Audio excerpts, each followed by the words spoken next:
Bienvenue pour cette analyse des documents qu'on a reçus sur H Development. Oui, bonjour. Notre objectif, c'est simple, essayer de comprendre un peu mieux ce qu'est cette entreprise H Development et ce qu'elle fait concrètement. D'accord.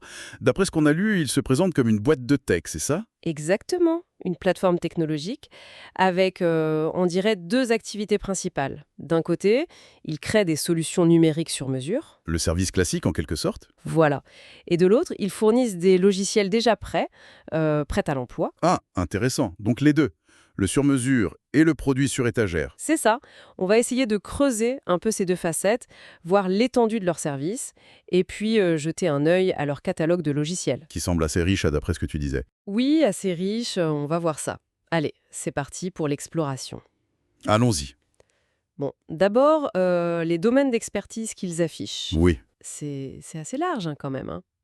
On parle de développement web, de mobile, de logiciels plus classiques. Mais la base, on va dire. Oui, mais ça ne s'arrête pas là. Il y a aussi l'analyse de données, les réseaux, la cybersécurité. Hmm. Il mentionne même spécifiquement la conformité RGPD, tu sais, le règlement européen sur les données. Oui, oui. Incontournable aujourd'hui. Et ils ajoutent même le support à la maintenance, donc une palette qui semble très très complète sur le papier. Effectivement, c'est notable, c'est étendu. Quand on affiche une telle polyvalence, du dev jusqu'à la cyber, en passant par les données, ça suggère une ambition forte, quoi. Laquelle, par exemple? Celle de se positionner comme le partenaire numérique unique, ou presque, pour une entreprise, tu vois? Le guichet unique. Ah oui, je vois. Après, la question qui vient tout de suite, c'est est-ce qu'ils ont vraiment une expertise profonde dans chaque domaine? Parce que ce sont des métiers très différents, très spécialisés. C'est une excellente remarque. Et les documents, ils ne détaillent pas forcément ce niveau de profondeur, en fait. Voilà, on a la liste, mais pas forcément le détail de l'expertise derrière chaque ligne. C'est ça. En revanche, les sources insistent pas mal sur le deuxième pilier, leur gamme de logiciels maison, ceux qui sont prêts à l'emploi. Ah oui, le catalogue. Et là, c'est pas juste un ou deux trucs. Les documents listent, pas moins de 16 logiciels différents. 16. Ah oui, quand même, c'est un catalogue conséquent, ça. Carrément. Bon, ça montre une stratégie assez claire, par contre. Laquelle? Ben, d'identifier des besoins métiers très précis, souvent dans des niches, et de développer une réponse logicielle directe, clé en main. Oui. Et ça, c'est potentiellement très attractif pour des clients qui cherchent une solution rapide, facile à déployer, sans passer par un développement sur mesure qui peut être long. Écouteux. Exactement. Et pour donner une idée de la diversité, on peut regarder quelques exemples. Oui, volontiers. Pour l'administration générale, par exemple, ils ont HED Archive. C'est pour l'archivage numérique sécurisé. D'accord, classique, mais essentiel. Et HED Live pour gérer les congés et les contrats des employés. Ok, ça parle à beaucoup d'entreprises. Des outils transversaux. Voilà. L'archivage numérique sécurisé, par exemple, ça répond pile aux enjeux de conformité, de dématérialisation. Tout à fait. Mais après, ça devient très très spécifique, très sectoriel. Ah, Les documents parlent de HD Autoschool. pour les auto-écoles, j'imagine. C'est ça. Ou HD Clinique pour les cliniques.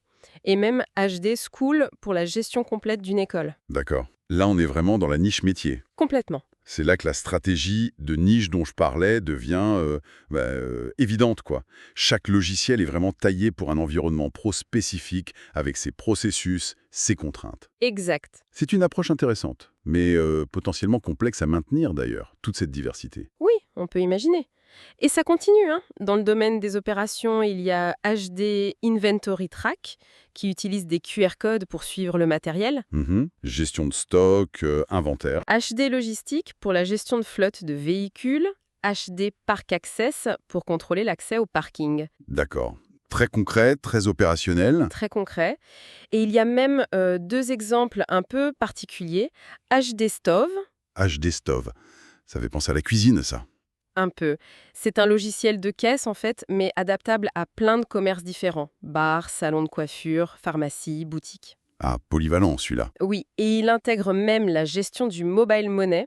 Tu sais, les paiements par téléphone mobile. Ah oui, très important dans certaines régions du monde, ça. Et l'autre, c'est HD Message Bot. Il utilise Twilio. La plateforme de communication bien connue. Voilà, pour envoyer automatiquement des SMS ou des messages WhatsApp. Ok. Automatisation de la relation client, donc. Le cas de HD Stove est intéressant, je trouve. Il combine l'adaptabilité à plusieurs secteurs et l'intégration de paiements modernes comme le mobile money.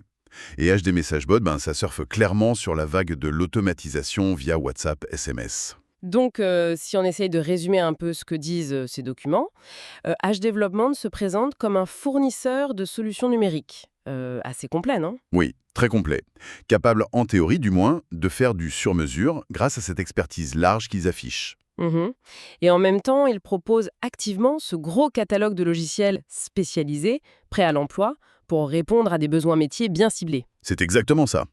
L'accent, surtout à travers ce catalogue, il est mis sur la résolution de problèmes très concrets, très opérationnels du quotidien. Oui, Sécuriser des archives, gérer des plannings, suivre des stocks, contrôler des accès, communiquer, c'est direct, quoi. Le bénéfice client immédiat semble être vraiment le moteur de cette offre. c'est vrai qu'on voit moins de détails dans les sources qu'on a sur les grands projets de transformation numérique sur mesure, par exemple. Exactement.